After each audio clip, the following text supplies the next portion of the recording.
Welcome to an excerpt from Jihad in the West, Black Flag over Babylon by Mark Selinsky, with a foreword by Sebastian Gorka. It was published by Indiana University Press in Bloomington and Indianapolis. This reading is presented by Kensington Security Consulting, which brings education to national security. This is an excerpt from Chapter 3 that looks at humour, particularly gallows humour, surrounding the Islamic State.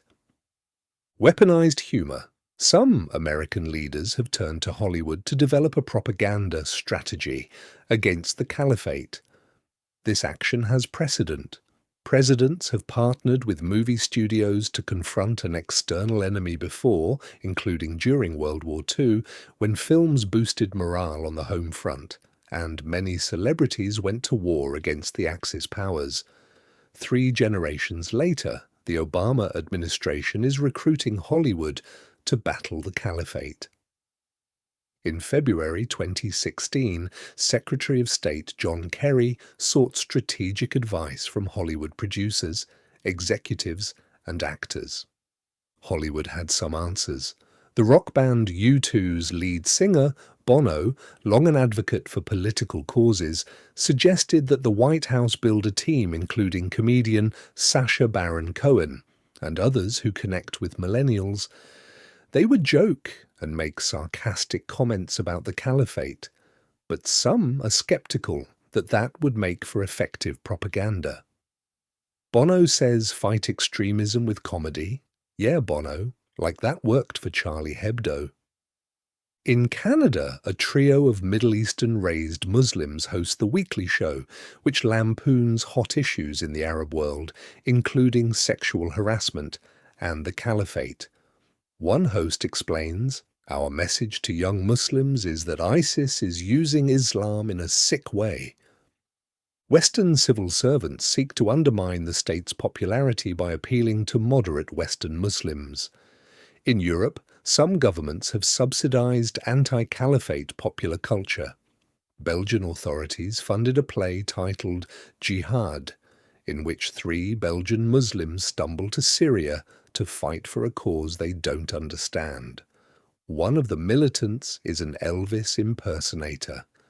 Belgian educators liked the play and subsidized its performance because young people found it funny. Elsewhere in Europe, government officials occasionally serve as talent scouts for entertainers who can keep young people away from the Caliphate. Britain's Humza Arshad is a popular Muslim comedian. An 18-year-old woman explained that his popularity stems from his warmth, empathy, and wit. She said, "A lot of students look at police and think they don't know what they're talking about, or they don't see things from our perspective. But Humza, we've grown up watching him. He raises awareness in a way that we can understand." For this reason, police have hired him to counter the Caliphate's appeal. In Britain, funny lady Shazia Mirza used comedy in her acclaimed 2015 one-woman show, The Kardashians Made Me Do It, in which she asks why so many young Western Muslim girls choose to run away to join the Islamic State. She crafted her script from public hearings of 3 teenage girls who left Britain for the Caliphate. Mirza was intrigued by what one of the girls took with her. An epilator, a packet of new knickers and body lotion. I thought, you're going to join a barbaric terrorist organization and you are thinking of your bikini line. In Germany, satirists had fun with the Green Party's focus on non-lethal force to stop the flurry of migrant violence. In one sketch, an actor dressed as a German police officer speaks to the camera, endorsing a new, non-lethal response to the random stabbings and machete slashings. He demonstrates a new tactic as a burly man, dressed in black and wielding a 2-bladed axe, charges him. The police officer ducks, hugs his assailant and says, "I love you." The Iraqi government promotes parody on national television. One sketch portrays a coy, European-looking journalist anticipating the interview of her life, asking Caliph Abu Bakr, if he had slaughtered a sheep in her honour. He replies, "A sheep? I slaughtered 300 men in your honour." There is also far more stark satire than that presented in the West.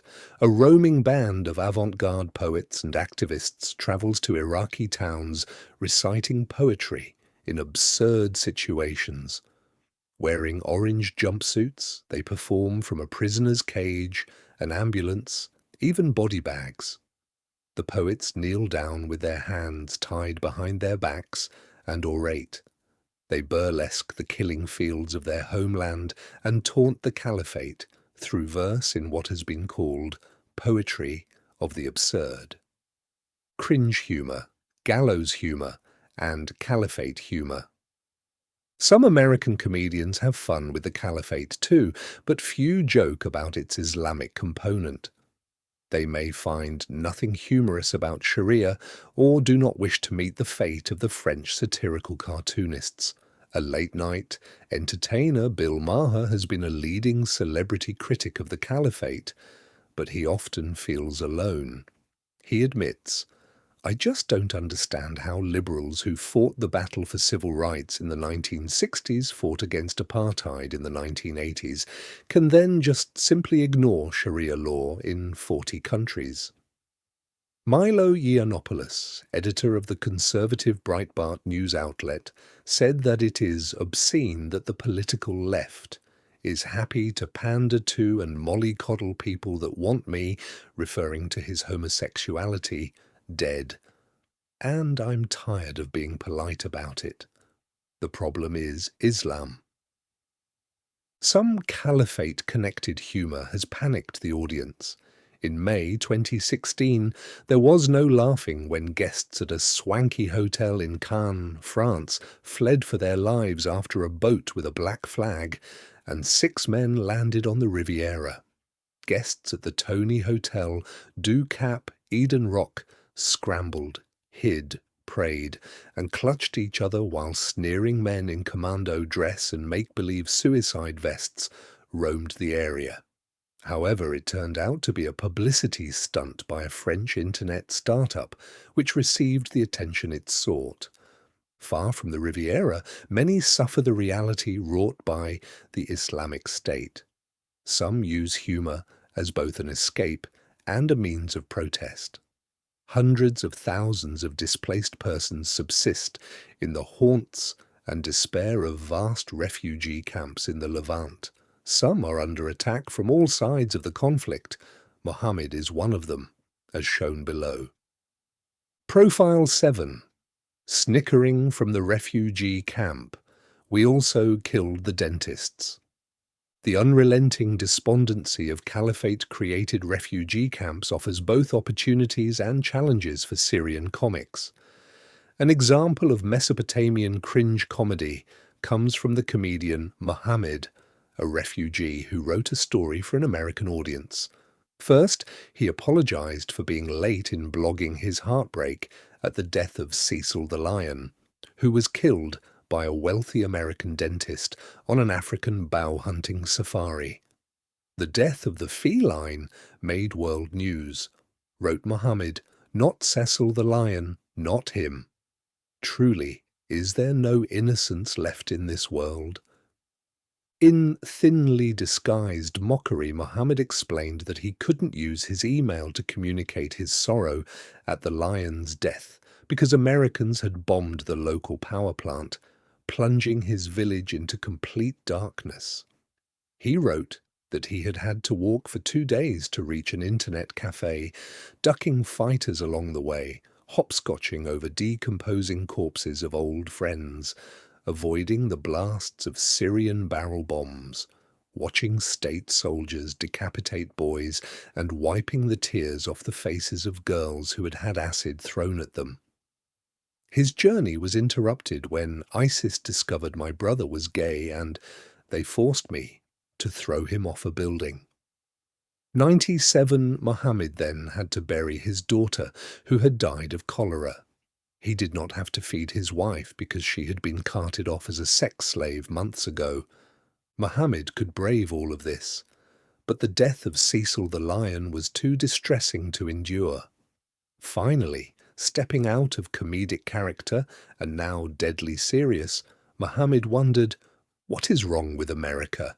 and concluded, "You do not hear stories like this in Syria, partly because we already killed all our lions, but also because we killed all our dentists." This concludes a reading from Jihad and the West, Black Flag Over Babylon by Mark Selinsky, with a foreword by Sebastian Gorka. If you enjoyed this, please consider subscribing and pressing the like button. Jihad and the West is available for purchase online and in select bookstores worldwide. Nothing in this reading or any other reading in Jihad and the West represents the official position of any person or agency of the United States government.